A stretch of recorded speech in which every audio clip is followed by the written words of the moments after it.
Welcome, everyone. It's Monday, June the 15th, 2026 at 7 p.m. We're at the Adelaide Metcalfe Township office for our regular council meeting. We have everyone here except for Councillor Brody. He's in the field tonight, so we do have a quorum, and so we will proceed. So we'll call this meeting to order at 7 o'clock p.m. Is there any declaration of pecuniary interest or general nature thereof? Seeing none, then you've had a chance to look at the agenda for this evening. And we have a recommendation that the agenda for June 15th, 2026 meeting of council be approved as presented. Moved by Councillor Kingma, seconded by Councillor Campbell. All in favor? And that's carried. Thank you. You've also had a chance to read the minutes of the previous meeting of May 19th. Are there any errors or omissions in those minutes? Seeing none, then we have a recommendation that the minutes of the Adelaide Metcalfe meeting of council held on May 19th, 2026 be adopted as printed. Moved by Councillor Campbell, seconded by Councillor McKinnon. All in favor? And that's carried. Next up on our agenda is the delegation and timed events. And it is, we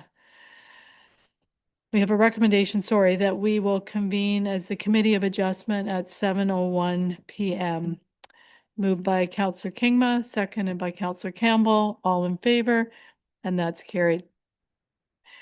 The purpose of the upcoming Committee of Adjustment is to provide the Committee of Adjustment and the general public an opportunity to hear from all interested parties regarding the applications being discussed this evening. The public is advised that comments expressed and written material presented are a matter of public record available for full disclosure. In respect to the Committee of Adjustment applications, only the applicant or a public body can appeal a Committee of Adjustment decision to the Ontario Land Tribunal. This must be filed within 20 days from the date of decision. If you wish to be notified of the decision in writing, please submit a written request to the clerk. So the one and only application before us this evening is an application for minor variance A03-2026. The owners Julie Wolfe and Kyle Lalonde, applicant Kyle Lalonde, and it's regarding 8712 Hickory Drive. And I will turn this portion of the meeting over to our planner, Ashley Sawyer. All right, thank you, Chair Clark. I just want to make sure you guys can all see my screen okay there. Yep, okay. Yes. Thank you. So the property has a municipal address of 8712 Hickory Drive, and it's located at the northeast intersection of Hickory Drive and 2nd Street. The property is approximately 1.52 acres in size, and surrounding uses are predominantly low-density residential in nature, with woodlands to the south. The property currently has a single detached dwelling and a pool shed on it, and the owners are proposing to construct an approximately 3,000 square foot garage for personal storage use. Relief is required from your zoning bylaw as a maximum height of 5 meters, which is roughly 18 feet as measured from grade to peak is permitted, whereas 7.1 meters is proposed. Just noting that the applicant is requesting 8 meters for potential construction and design variations that may arise. Additionally, relief is required for the location, as technically an accessory structure is only permitted in a rear or interior side yard, whereas because this is proposed closer to the road than the main wall of the existing house, it is technically proposed in the front yard. The application was circulated in accordance with the requirements of the Planning Act. The building department will require confirmation that the mulched area, you can just see where my mouse is there, was not a filled-in pond prior to building permit issuance. If it was a pond, a geotechnical report is expected to be required, but my understanding in speaking with the applicant that the aerial imagery is largely deceiving and it is just a landscaped mulched area. The St. Clair Region Conservation Authority did note that they have more detailed mapping of the regulated area than what county mapping shows, which is just the red hatching there. And any development within the regulated area will require a permit. In speaking with the applicant, he is proposing to stay out of the regulated area entirely, which is positive in staff's opinion. County Emergency Services provided a standard comment that the owners confirmed that their 911 sign is in good condition and readable. And no comments were received by members of the public prior to my report submission, but certainly here to receive any feedback verbally this evening before making a decision. So for the reasons outlined in my report, summarized at a high level by saying that the property is well screened from the road and the garage will be located at a lower elevation than the house, staff are of the opinion that the variance meets the 4 tests set out in the Planning Act, and we are recommending it be approved with 3 very standard conditions. So I do just want to show some site photos I took just to show you how well screened it is essentially, but this is a view of the property from 2nd Street, the view from Hickory Drive, and then the actual view once you're on the property. So I think it'll be very challenging to see it from the road and maintain the streetscape as it exists today. So the first condition I'm recommending is just that the addition's constructed in the same general location and the same general size as identified in the application. So this ensures that the relief granted is specific enough to what was in the application, but also allows for some minor construction variations that may arise. And also requires that the Conservation Authority be okay with the siting of the garage as well, which is something that would be required regardless of the minor variance. The second condition, just that the owner ensures their 911 signage is posted and readable. And third and finally, that the structure is only used for personal storage use and not for human habitation, a home occupation, home industry, or commercial or business activity. And I did just include a note here that should the structure be converted in the future, because I wanted to provide some flexibility, the owner would have the opportunity to do that if they go through the appropriate approval channels. So thank you, and I'm here to answer any questions you may have, and I do believe we have the applicant online as well. Thank you very much, Ashley. Kyle Lalonde, I believe you're online. Do you have anything you'd like to add to this application?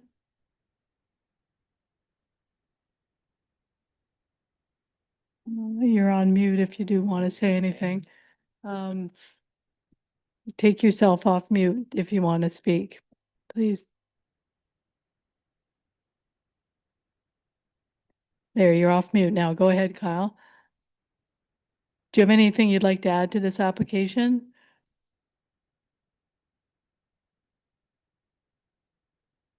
Okay, so maybe he's just going to promise to do everything. I'm not sure. Anyway, I think it's a pretty straightforward application and that we're recommending that it's being granted. So my guess is he probably does not have anything to add because we can't hear him.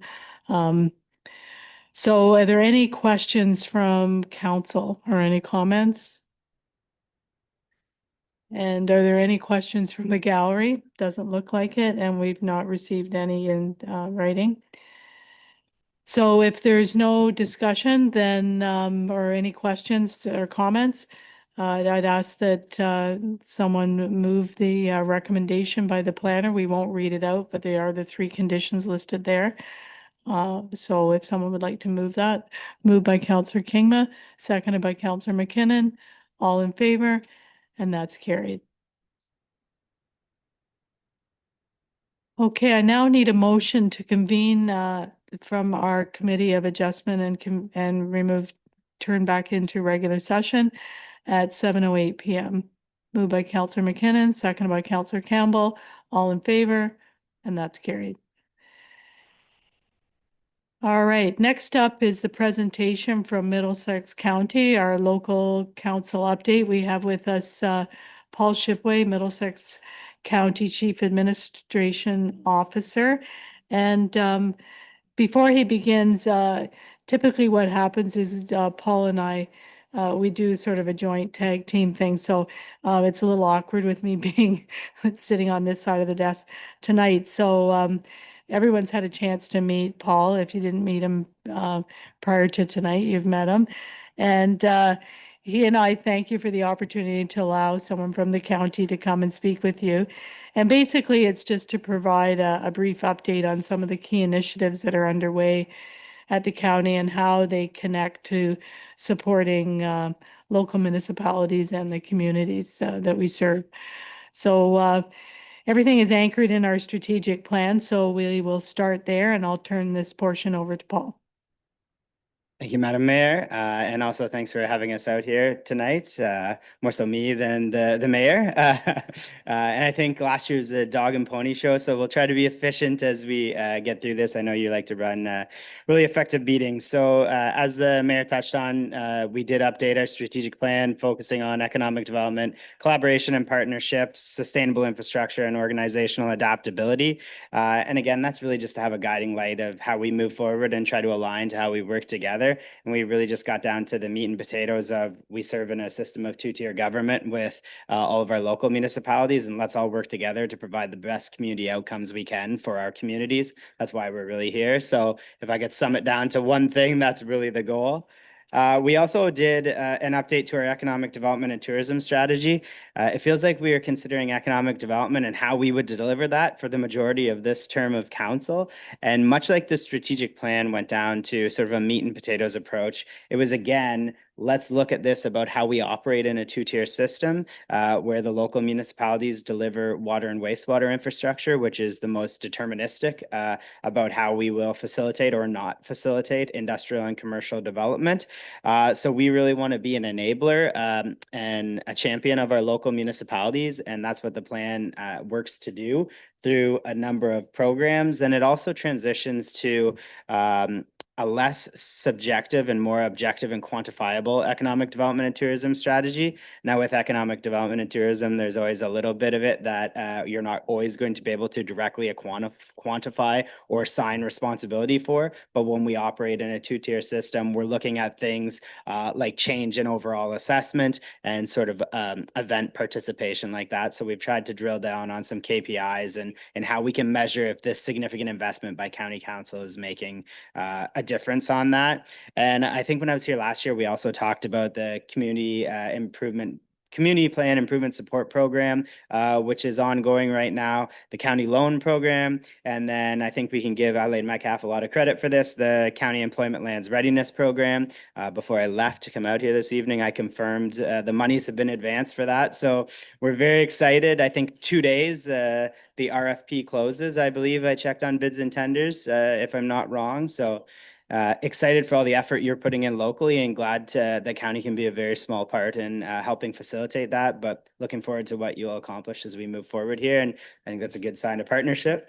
Yeah, I'm just gonna jump in here a little bit, and I appreciate you acknowledging Adelaide Metcalfe with the county employment lands readiness program, because it was through Morgan and the team that was initiated, because we, being a small municipality, we've already spent some of the taxpayer money, but to get us to the next phase, we need help to do that, and without putting it on the common tax base right away. So kudos to Morgan and the team for bringing that initiative forward at the county level.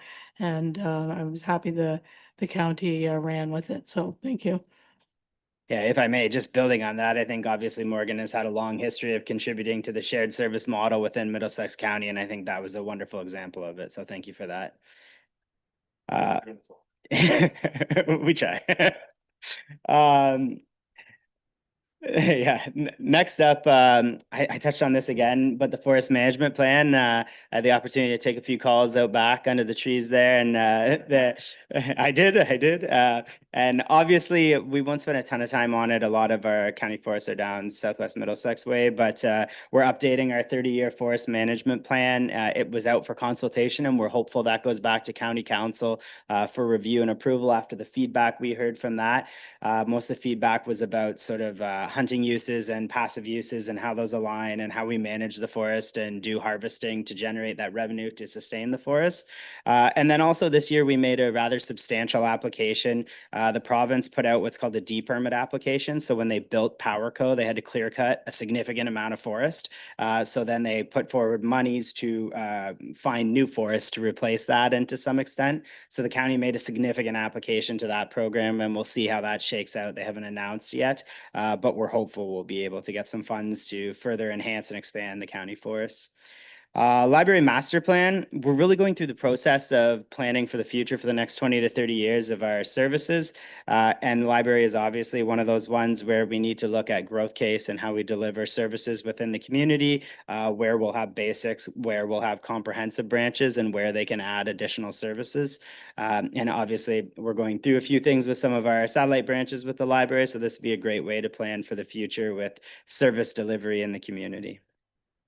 Next up, Middlesex County Connects. So I think I touched on this briefly, but the county did transition from the community transportation program, which was 100% funded, and that ended, into the Ontario Transit Implementation Fund on a 5-year commitment for approximately 3.4 million. And we partner with City of Sarnia, City of London, and City of St. Thomas on that. So the rest of us fund the remaining. And I know the warden was working very hard on the warden of Oxford County, because originally they were going to participate financially, and we'd love for them to join and pick up an equal share as well. 2025 was a good year. Ridership was increased 27%, good reliability. And we're working on optimizations. You know, we acknowledge off the hop, this does not serve all of Middlesex County residents, but we're starting somewhere with the program, and we're going to work to see how we can get better service for more residents. We're concurrently doing the community safety wellbeing plan update in partnership with all the local municipalities. And one of the biggest impediments to community wellbeing we're finding in that is access to services and transportation. So this won't be a silver bullet to solve all those problems, but perhaps it can be a component of it. And I think we'd also acknowledge the difficulty of running municipal services across county lines into other municipalities. There's some questions about that. So hopefully we can demonstrate the effectiveness of this, and in 5 years, the province will just take it back over and fund it, but who knows? We'd also touch on our infrastructure investment. So the 2026 capital program is 27.2 million. 80% of that goes to transportation services, so roads, bridges, and culverts. 56.5 kilometers of road rehabilitation. What does that say? 4 bridge structure projects and rebuilding of the Bryanston Garage. So a lot in the hopper and planning for a few big ones. We're getting to that point where, for example, the Thorndale Bridge needs replacement, and that's going to be a $16+ million project. So that eats up a couple years of bridge allocation. So we're trying to strategically plan for that and advocate for reliable government funding for that. But linear infrastructure remains in decent condition as it pertains to the asset management plan. I believe Joe Windsor was previously out to Adelaide Metcalfe Council, but Human Services and Housing, Joe has done a wonderful job since taking over of better integrating with the City of London, so we can advocate and provide even better services. It's amazing what a strong relationship can do. And we've also been working as part of the Community Safety Wellbeing Plan and just generally overall enhancing our services of finding out what everyone's doing locally, so we can sort of make those connections, because the other thing we hear is people have trouble navigating that support system. So we're excited on the process there. And then we always do point out that as the county, we contribute 7.4 million annually to the regional housing system through the City of London as the service manager, which is just about our 3rd largest levy supported service area, which is something that really is unseen generally, but is a significant contribution largely to London Middlesex Housing Corporation.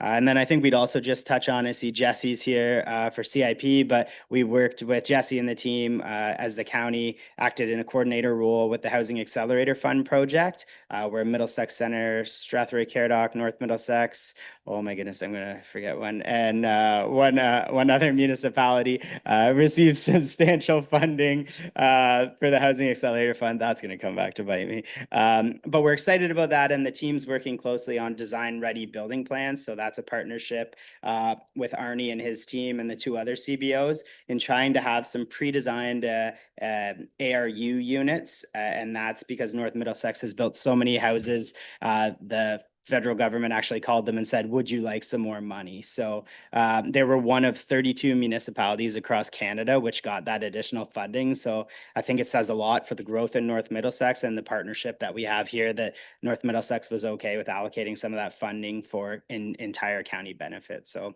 that'd be exciting.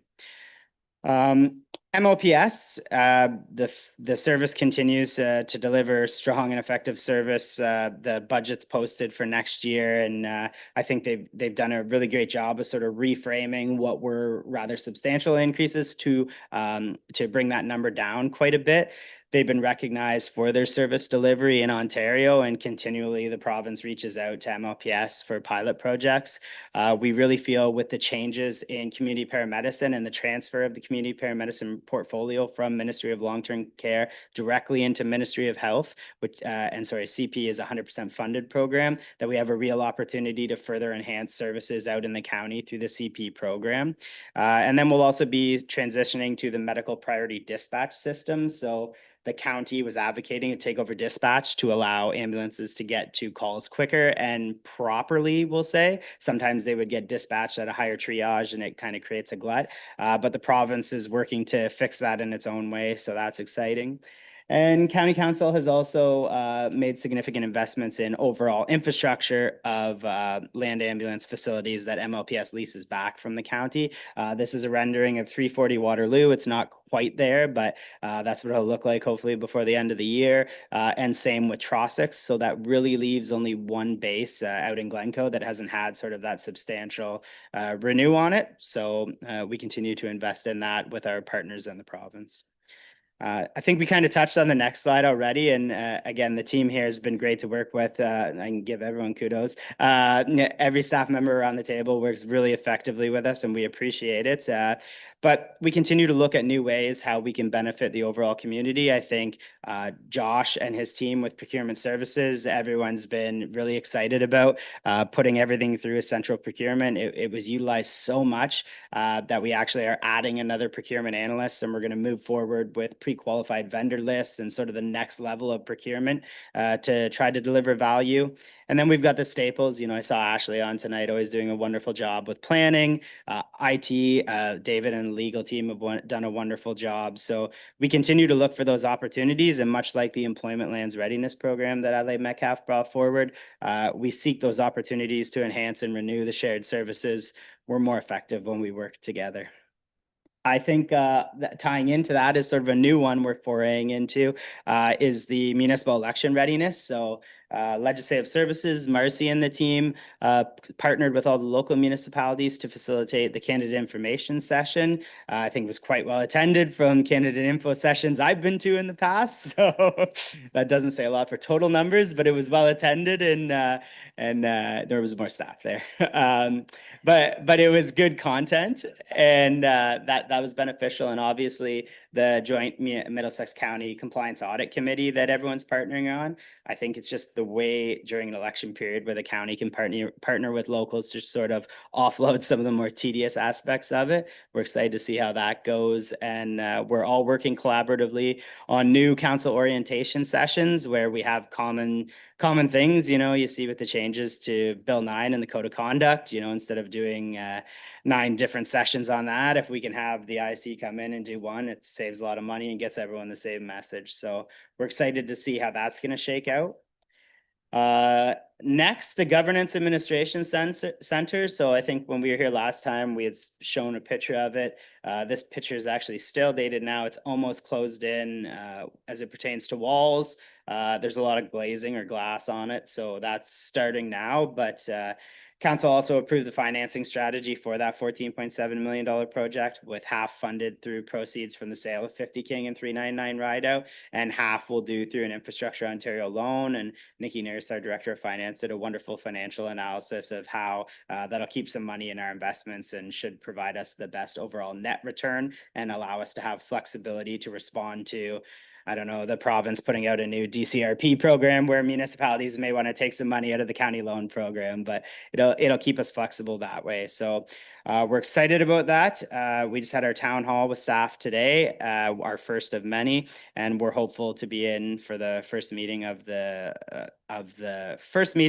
new term of council this winter. And again, we're just very appreciative for the folks sitting around the table here tonight and the leadership they show. It's always nice to come out and do the presentation and you know, joke around a little bit about what we're doing, but the real work is done on all the days in between. And we're very happy to have partners like we have in Adelaide Metcalfe to deliver those services. So thank you to everyone here, and thanks for listening to me. I was timing myself. I went a bit long. I apologize. Okay. Yeah, and I'd just like to go on record as saying that, you know, Paul hasn't quite been with the county a year in his current capacity. And We've had a new hire in HR and a new hire in finance, and those two new hires are actually, pardon my French, from the real world. And so it's nice for them to bring in a different, more business perspective. And Paul supported that. And we're trying to always look at new ways to do things. Where can we make improvements? Where can we find efficiencies and cost savings? And that's something that I've kind of challenged the staff with, and they've run with it. And I'm pleased to say that things are moving in the right direction there. So anyway, having said that, are there any questions or comments you want to share with or ask of Paul? Betty Ann or Councillor McKinnon, go ahead. Through you, Mayor Clark, to Paul. The county woodlots, all of them aren't real healthy. Some are likely dying, I would assume. And has there been any consideration given to those woodlots that you could have recreation such as these all-terrain vehicles or four-wheel drive mudders going through and having, recreation that way? And also I have a comment about the ambulance attendants. I appreciate that they're the ones doing the triaging and sending the patient to the hospital closest in their opinion that they should go to. Had the experience of using it a while ago, not me, but a relative. They made the right decision. They bypassed Strathroy and Newberry and went directly to university. So congratulations on that. Hey, Madam Mayor, thank you very much, and hope everyone was doing okay. As it pertains to county forest, so what we've done actually is part of our natural asset management plan is we did a really cool thing with spatial analysis and GIS and did subplots within the county forest. It's a long way to say I don't fully understand what they did, but they test the type of trees and forest health within it. And one of the big things in the forest management plan is to start looking at how we can have those recreational uses in there. I feel like if I start saying mutters to the forest, Mark would shudder a little bit. And there's a balance as we transition to that. But that's part of the reason why we actively harvest from the forest and then do replanting on it. And it's a bit of a push and a pull then of letting it renaturalize and looking to establish some passive uses. I would say we've made it a priority to explore more grants and more opportunities to showcase the asset that the county forest is. So I can't give you a firm answer on that, but I can say it's definitely within the forest management plan that we explore how to have more recreational uses within the forest while still maintaining the original purpose of the forest. Yep. Any other questions? Councillor Kingma? Thank you. Through the warden to Paul, I was wondering concerning procurement, is Josh going to need, because of this new Buy Ontario Act, is Josh going to need a lot more information from us earlier in order for him to do a proper procurement job with his new constraint? Madam Mayor. I would say definitely it has enhanced the pre-requirements as we go to build a procurement or an RFP or an RFT or whatever it is. However, it's more so it was a real headache because, there was a rush to get things out before those requirements would kick in. And then it's more so going to be navigating each individual one as the bids come in. Once they're open to see if it complies with the provisions or not, and if we have to use one of the escape clauses within the Buy Ontario Act. I know Josh has gone out and done a presentation at North Middlesex Council, and tomorrow he will do a county officers report at Middlesex County Council, and there's a voluminous slide deck there on all the provisions of it. But I believe current resourcing at the county level, adding one more person, and the relationships we have locally, we think we're going to be okay. I think where we could see more headaches is the harmonization standards for linear infrastructure. When those come in, could be additional complexity. But I would say all the teams are working together to try to find way to, get volume buy and fleet and those sort of things for opportunity to leverage some of the provisions within that legislation. Follow up or different question? I'll try a different question. He handled that so well. Try this one. Through the warden to Paul, in September of 2025, County Council authorized a comprehensive external review of Strathmere Lodge.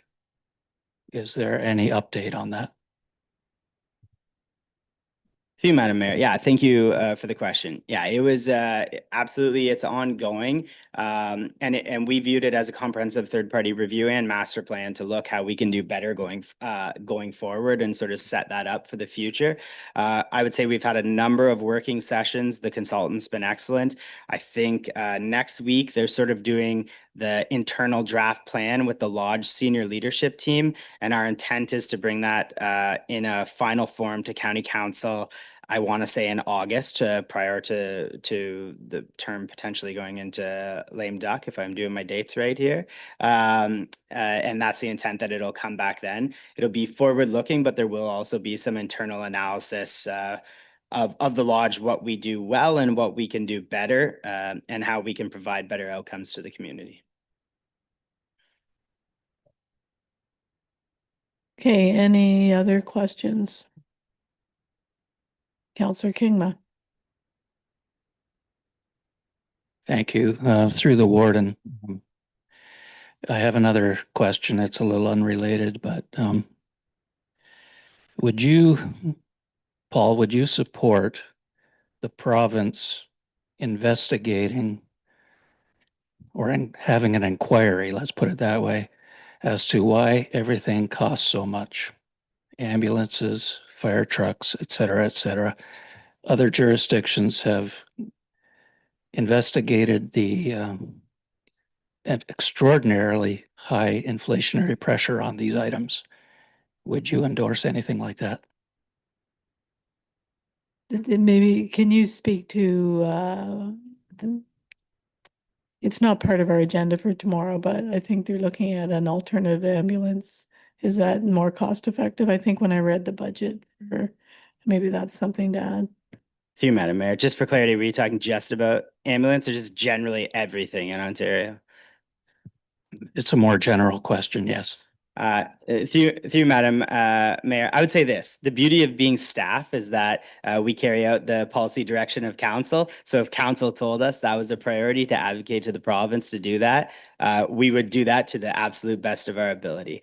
I would say that the teams across the county, and I would say locally and county, but I'll speak for the county right now, are constantly trying to source ways to get that dollar to go further. And I think what the mayor was talking about is we did a pilot project on a different land ambulance. There was only one service provider in Ontario, and to provide land ambulance, it has to get certified by the province. It's a very arduous process. So Middlesex County saw that through on one alternative, and now we've been approached by the another land ambulance builder and the province to pilot another one. So I think there's examples of where we're trying to push the marketplace to have competition within it. And I think Adam and the team at MLPS, I can take no credit for that, are the ones with the relationships who work to do that. But I would say just generally across the county, Josh and his team and the senior leadership teams we have across the county are working hard every day to try to find creative ways to stretch that dollar and provide better outcomes to our community. And I know I've said that all presentation. I really want you to know it's not just lip service. From what I've seen here, I see a collaboration that I haven't seen in the other places I've been. And I really do think that stretches the dollar and provides better outcomes for our community. And I'll maybe add, like, even with the new finance person in HR, they're looking procedurally at doing things more efficiently, and then that saves FTE. It's anything that saves time saves money, and they are looking for process improvements wherever they can get them as well. But as for the actual tangible product, sometimes you're at the mercy of the market, right? So. Any further questions? Okay, seeing none, then we have a recommendation that council receive the Middlesex County Local Council update for 2026 presentation. Could I have a mover and a seconder? Moved by Councillor Kingma, seconded by Councillor Campbell. All in favor? and that's carried. Thanks, Paul. Okay, next up on our agenda is the Community Improvement Plan 2026 scoped updated presentation. And I'll turn this portion of the meeting over to Jess. Is it Jesse or Jess? Jesse McPhail. Welcome back, Jesse. We haven't seen him for a little bit. Thank you, Madam Mayor. Good evening, members of council. And Paul, if you're still there, how's it going? I just finished up a good project there over the last year with Paul and Abby and the team at the county for those CIP reviews he had mentioned. So it's good to be back in the township, especially. I worked with Morgan and Mike and Johnny a couple of years ago to prepare the your current community improvement plan, and now I'm back to kind of help put together some tweaks to that document and kind of better position the township to tackle some of those employment lands readiness priorities and help support the farming community a little more. So I do have a little bit of a brief presentation tonight. I will say this is just kind of an update presentation to just kind of let council know what we've been working on, and then happy to answer any questions. We'll be looking at kind of moving towards a statutory process in the next month or so, if all goes well. So you'll likely be seeing me again in a few weeks' time. So I'm just going to share my. Jesse, Yep. sorry, do you mind if I just jump in for a sec? For sure. This work was the result of council asking us to look at a couple of things over the last little while. One being how can we better support our industrial land strategy, and then the other one being the farm worker housing. So what we did is we worked with Jesse to really scope those two questions rather than do a full-blown CIP review. And tonight's opportunity is for council to hear essentially what we've been able to come up with, and if there's any tweaking or discussion that would support some changes, then we'll go back and we'll make those changes before we proceed much further. Okay, thanks, Jesse. Over to you. Perfect. So I'm just going to share my screen here. And then so maybe just a quick thumbs up. Everybody can see that. Okay, perfect. So as Morgan had mentioned, this is a very kind of scoped review of the township's current community improvement plan, which was adopted or prepared in 2022 and implemented since 2023. So as Morgan had mentioned, I know council is familiar and staff have been discussing some of the challenges with CIP uptake and particularly grant uptake, as well as some newer opportunities and newer priorities to better support industrial development and farm worker housing in the township. So those are kind of the two key focus areas, which is why we're calling it a scoped update and not really opening up the entire hood and going through a fully fledged update here. So a couple other things that we're looking at too are just the general, we'll call it the allure of the grant program. So taking a look at some of our municipal neighbors around the township to see what they're doing, see if there's any areas that we can kind of tweak a little bit to improve the carrot, so to speak, to help incentivize the type of development that we want to see. So in March, coordinating with Morgan and the team, we had prepared a review and options memo where we kind of looked at the current state of the community improvement plan, and the performance, and kind of looked at focusing in on what areas we really want to look at and some areas that we want to review. So some of the key points that we took from that is we want to try and address some of the limited uptake in the CIP. So there's been one application that's been approved since it's been implemented. So we want to look at tackling that as an issue. But really, we want to focus on leveraging this document or this tool to help support the township's employment lands readiness initiatives, particularly around the highway, and really make sure that the township has all the tools at its disposal to support economic development and growth. One of the main challenges that we're working with in the township, and this is kind of seen in most kind of rural municipalities throughout Ontario, is the lack of the more traditional kind of downtown setting that a lot of the more urban centers have. So we're kind of looking at a need to be a little more creative and innovative with the programs that we're offering to help entice that sort of development. So kind of going beyond just the facade improvement programs and the like. So just a bit of a refresher for what a community improvement plan is. A lot of municipalities, as it is today, use them as an economic development tool, largely as a grant vehicle to support or incentivize certain types of development, certain areas to be redeveloped, certain properties. This can be anything from facade improvements to property improvements to brownfields, and as well as industrial development as we're looking at.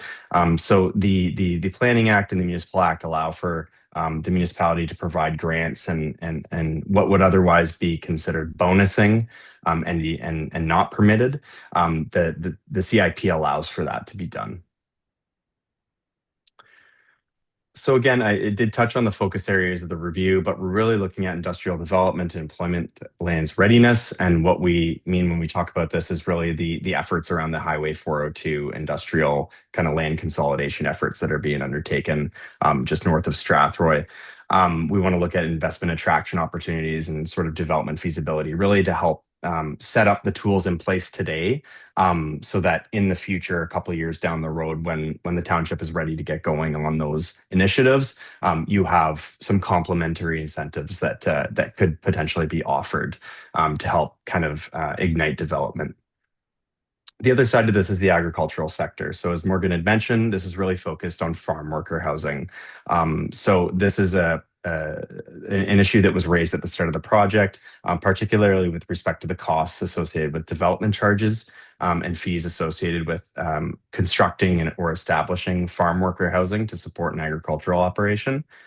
So we'd be looking at exploring some potential incentives to help out with the development cost barriers there, particularly development charges.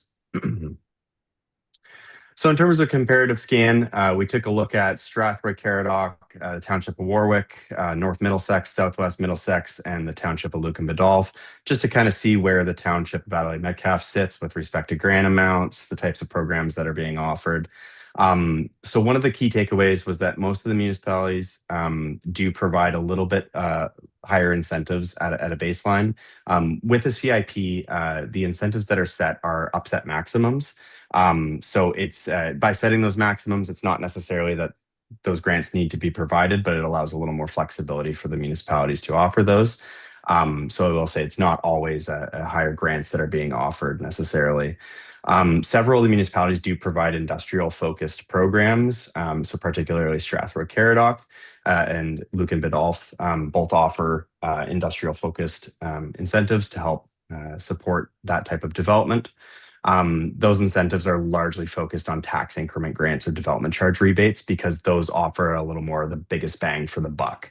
Upfront kind of construction cost matching grants, those are very, very small drops in the bucket when you are talking about industrial development, industrial projects. So what have the most bang for their buck are really those kind of rebate programs or those deferral programs, particularly for taxes and development charges.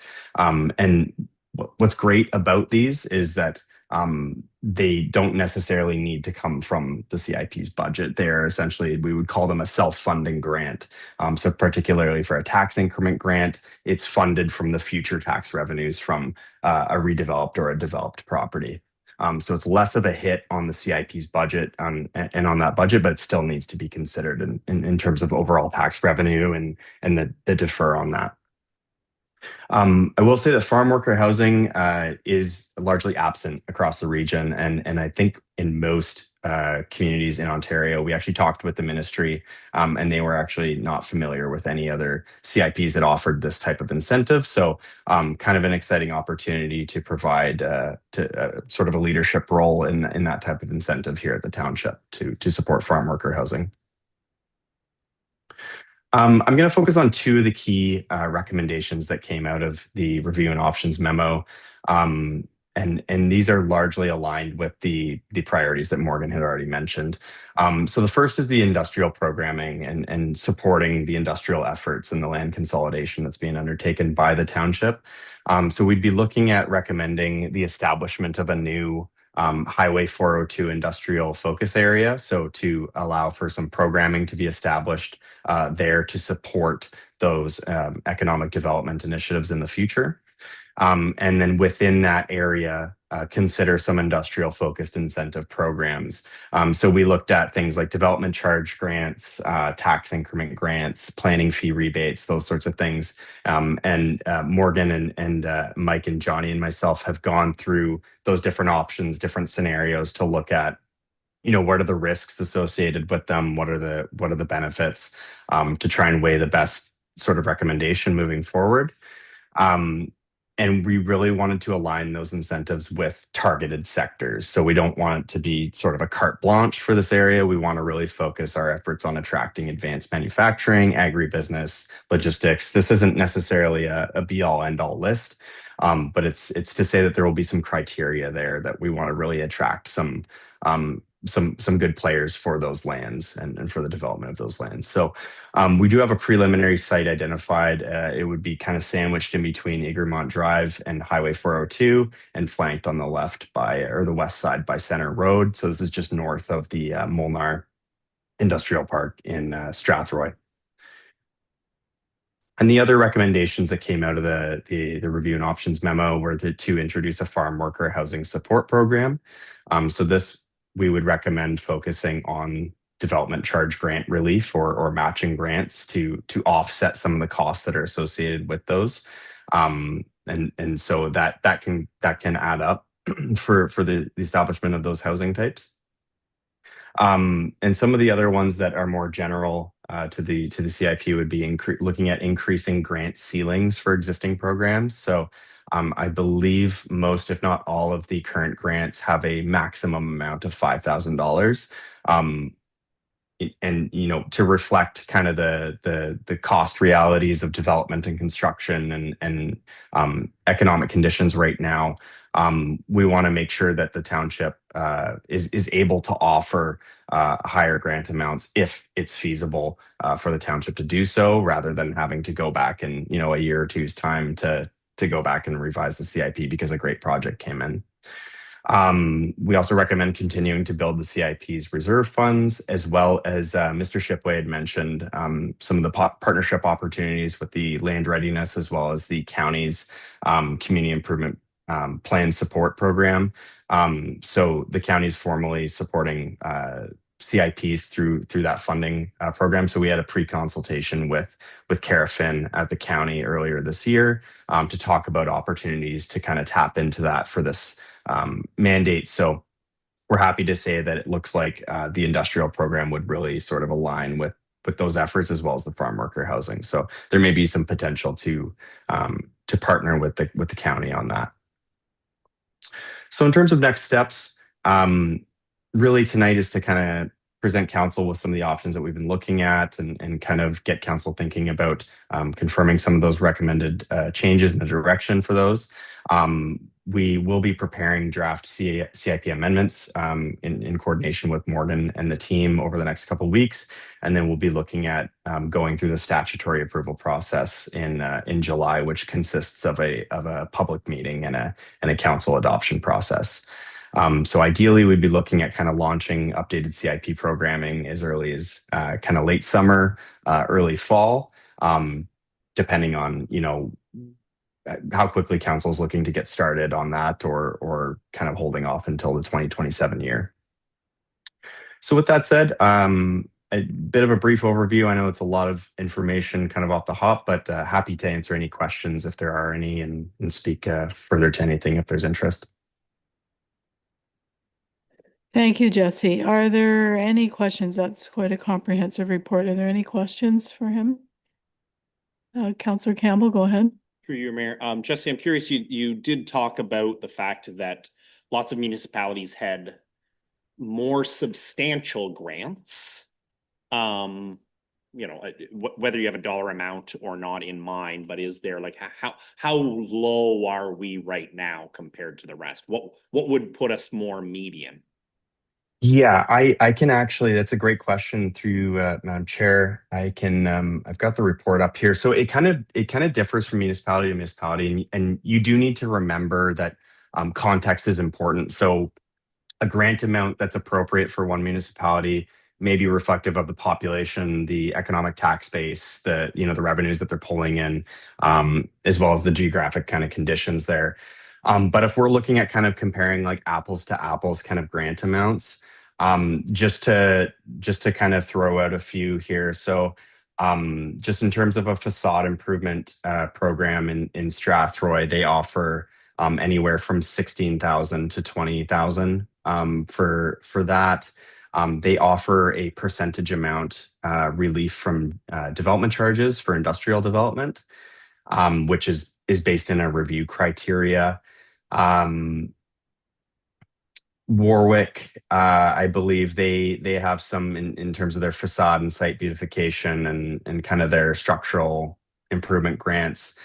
They kind of range anywhere from 10,000 to 25,000 depending on the project. I would say a good baseline would be kind of, we're looking at like $10,000 as kind of a good starting point. Right now you're at 5. I'd say 10,000 is definitely a good starting point for the programming that you do have. Now, with the tax-based grants, or if you're looking at development charge-based grants, those are typically tied to a percentage. So you don't necessarily have a maximum funding amount tied to that unless there's an appetite to do so.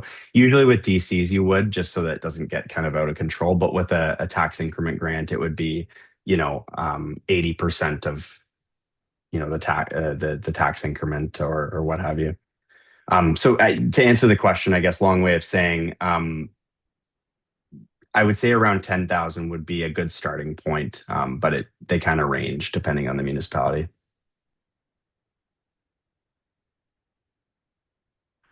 Any other questions? Councillor Kingma?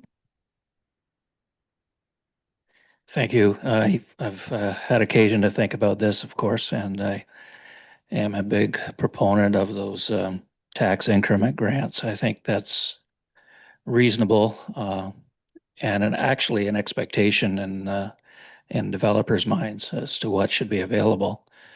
The only question is for what duration? Or what duration are these increment grants going to be available?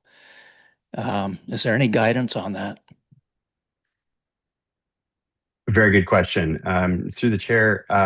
So we, in conversation, that's kind of been the focus of a lot of our conversations between Morgan and Mike and Johnny, kind of looking at risk analysis, kind of looking at what the township could feasibly, reasonably take on in terms of a deferral, and so we're kind of looking at a starting point, kind of a 5-year starting point as an option, with an opportunity to go up to 10 years at council's discretion.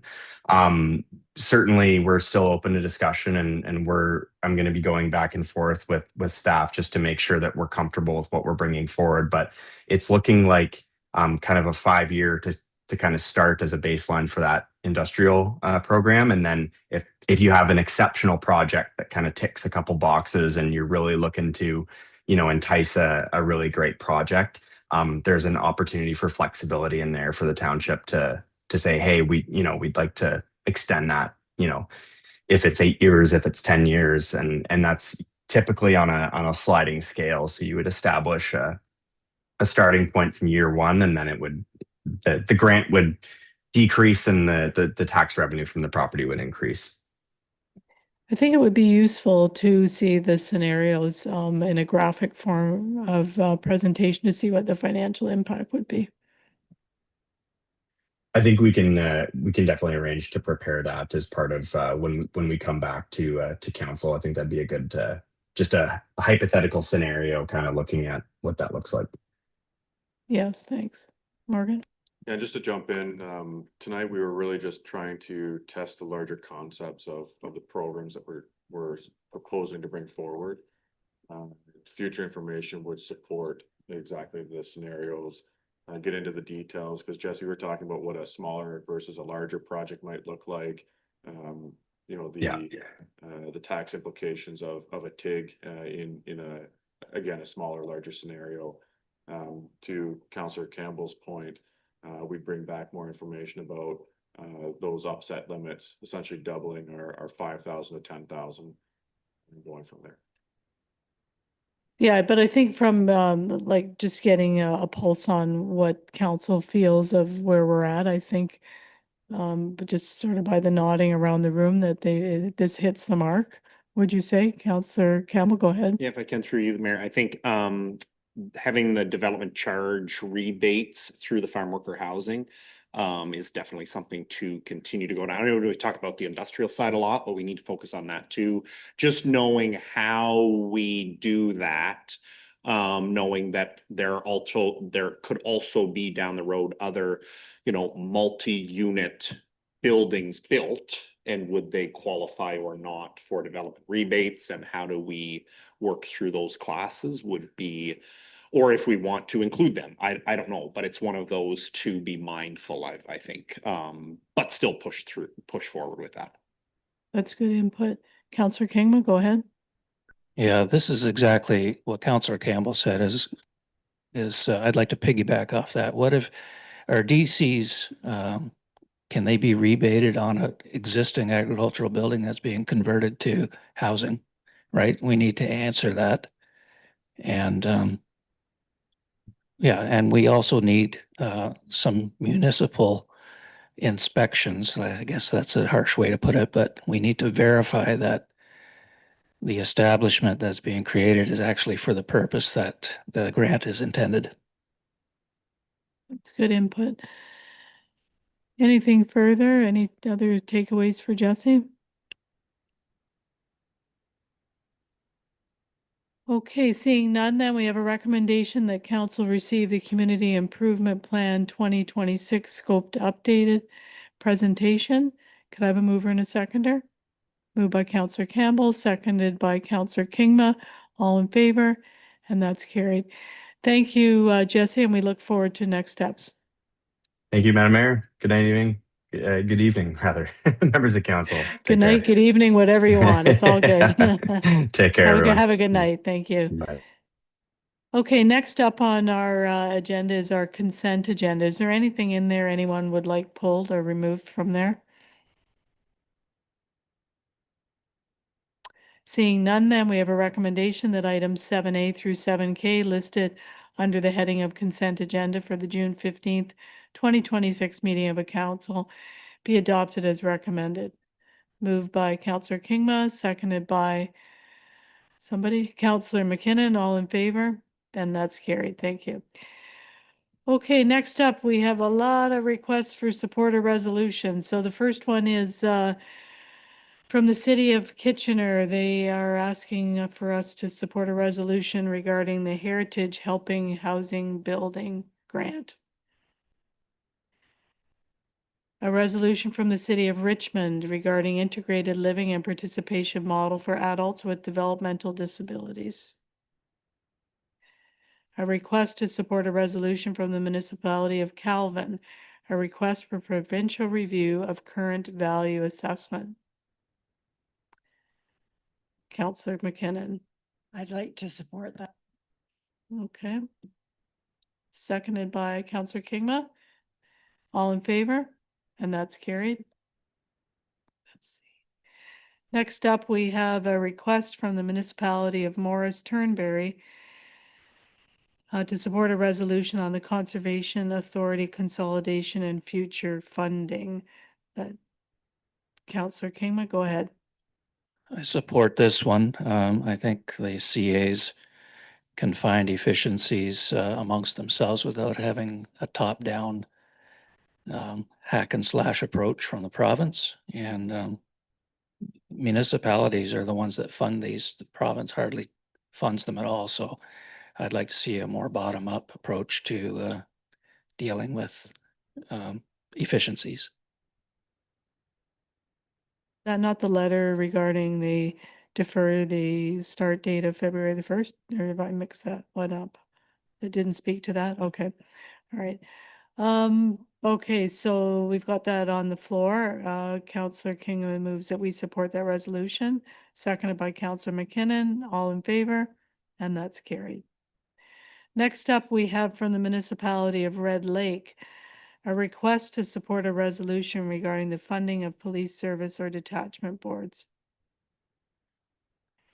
Next up from Prince Edward County, a request to support the resolution around Bill 100, Better Regional Governance Act 2026. I know WOSI is putting something together for that. Next up, 8G, we have a request also from Prince Edward County to support a resolution on insurance for owners of properties designated under the Ontario Heritage Act. 8H, we have also a request from Prince Edward County, they were busy, to ask for support to support a resolution regarding reinstating compliance with the Freedom of Information and Protection of Privacy Act.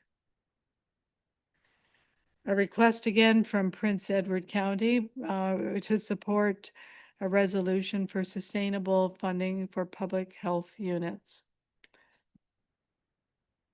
Just as an aside, the Middlesex, the London Middlesex one receives significantly less than, for example, the County of Oxford. It's quite egregious, the difference. Anyway, that's just a fun fact. Next up, another request from Prince Edward County to support a resolution on vacant commercial storefront tax. We have a request from the town of Bruce Mines to support a resolution on Bill 97, the Plan to Protect Ontario Act 2026, Schedule 7. From the town of Halton Hills, a request to support a resolution on modernizing Ontario invasive plant rules. Councillor McKinnon.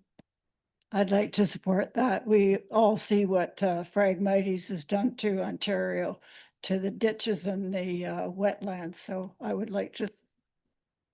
Okay, is there a seconder for that? Councillor Campbell? I know George Early will be up there in heaven thinking that's good. All in favor? Then that's carried.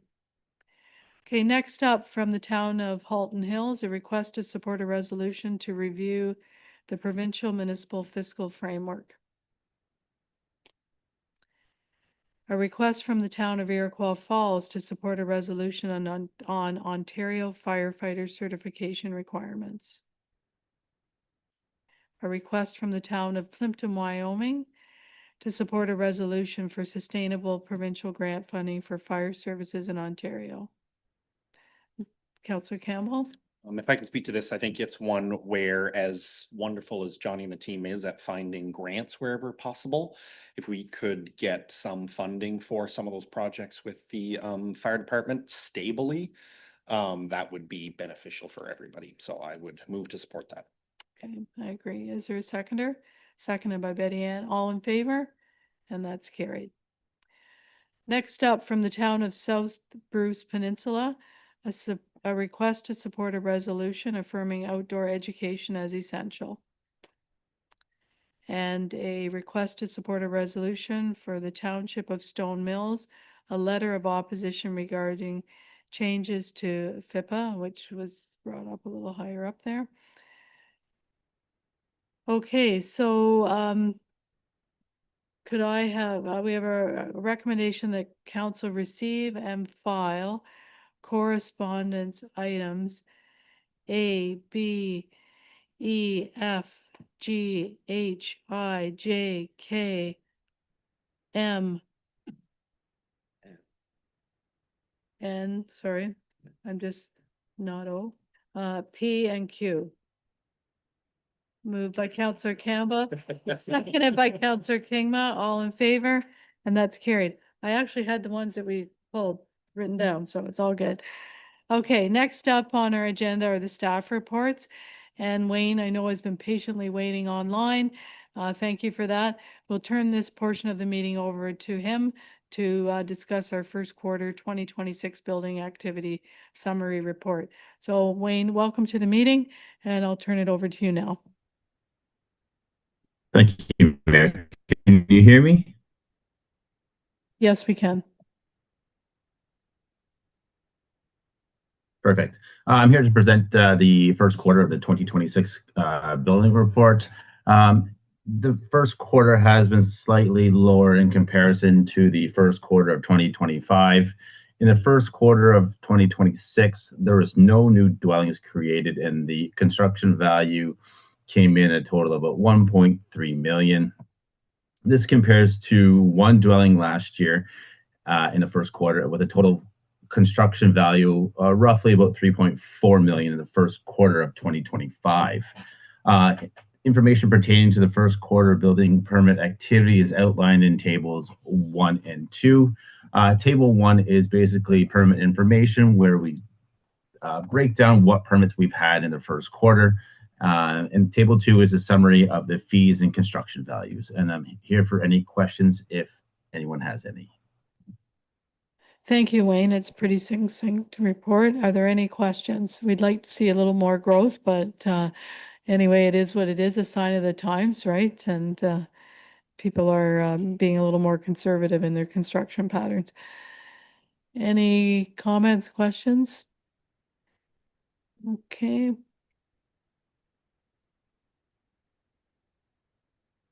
So you're getting off easy tonight, Wayne. We have a recommendation that the first quarter 2026 building activity summary be received for information.